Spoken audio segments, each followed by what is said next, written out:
Hare Krishna. Question.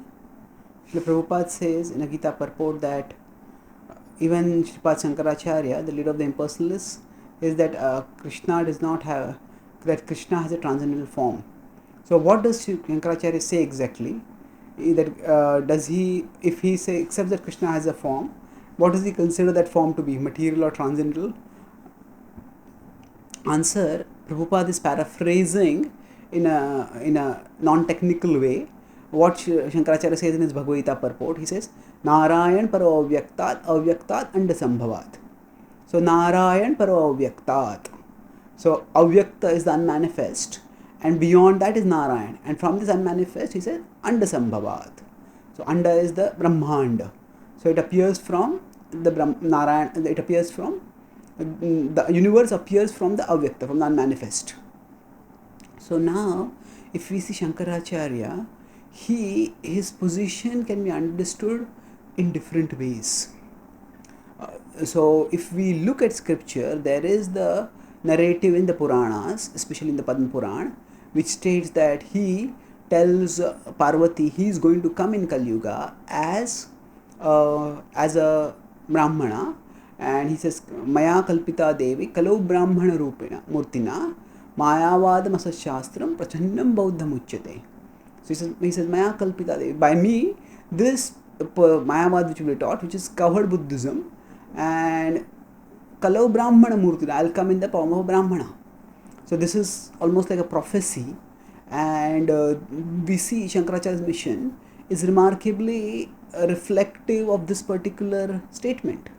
So it's Lord Shiva who came as Shankaracharya, and he disseminated this particular philosophy, and that was an emergency measure needed at that time to counter the anti-Vedic influence that was being shared rapidly, widely by Buddhist influence.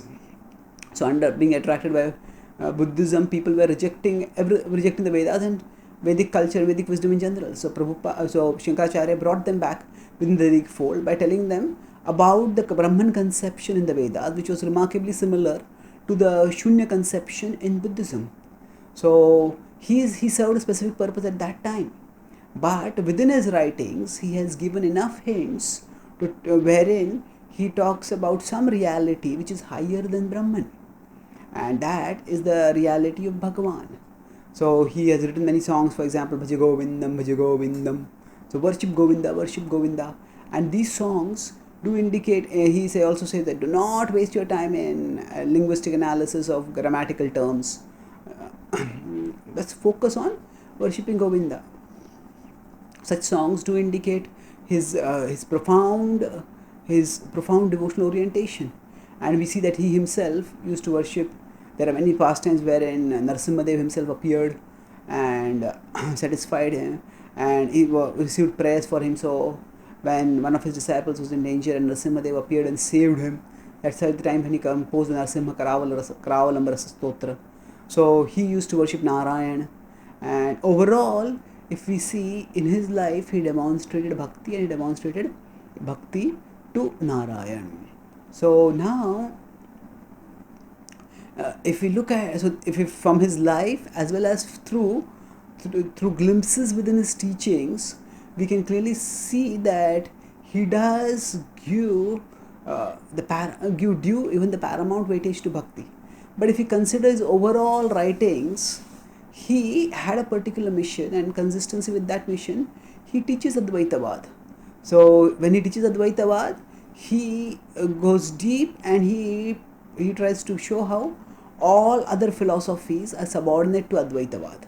So within that context, if we see, he does talk about the Sagun Brahma and Nirgun Brahma, and he says that yes, the Brahma when it comes in contact with Sattva, then that manifests as Ishvara. And when Brahma,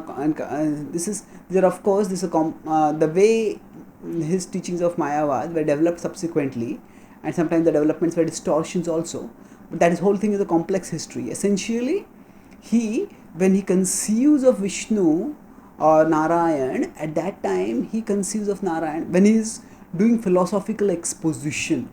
At that time, he does consider that Narayana's form is a result of Brahman's contact with Sattva and therefore he considers that it is not exactly transcendental. At the same time, although he talks about the Vyavaharik and Paramarthik realities, the operational or practical reality, and Paramarthik is philosophical or transcendental reality. So he says that within the within the Vyavaharik practical reality, there is a cosmos governed systematically, and within that Vishnu is the highest. So now he accepts, because the scriptures do talk about many incidents when the Devatas are in trouble and they go to Vishnu, and reciprocation between bhaktas and Bhagavan is a big part of scripture. So he just can't deny it, and he tries to explain by saying that within the Paramarthik level, Vishnu's form is the highest, and within that Paramarthik level, Vishnu's form is transcendental. But then he says ultimately we have to go beyond Vishnu's form also, and we are going to attain Brahman realization, which is entirely beyond the Vyavaharik at the Paramarthik level. So from if you look at his philosophical exposition alone, his conception of Krishna's form or Narayan's form is not the same as the Vaishnava's conception of the Narayana form. But at the same time, his own heart, which was actually aiming to fulfill the Lord Vishnu's mission and share the message of, re-establish the prestige of the Vedas in the community over there. While doing that mission, he still gave glimpses of his devotional understanding and of his being situated at an exalted level of devotion. So we devotees, we know that he has given a particular philosophical siddhanta, and within that he doesn't consider Krishna's form to be transcendental. That is fine. At the same time, we also know that he has in his heart a particular mission, and he has given abundant hints about that mission. And devotees, we focus on those hints, and that strategic utilization of such glimpses into the devotional heart of Shankaracharya, glimpses that we get through his writings, Prabhupada strategically uses one such reference when he uses the word Narayana Paravyaktat, when he talks about Narayana being beyond the unmanifest. Thank you.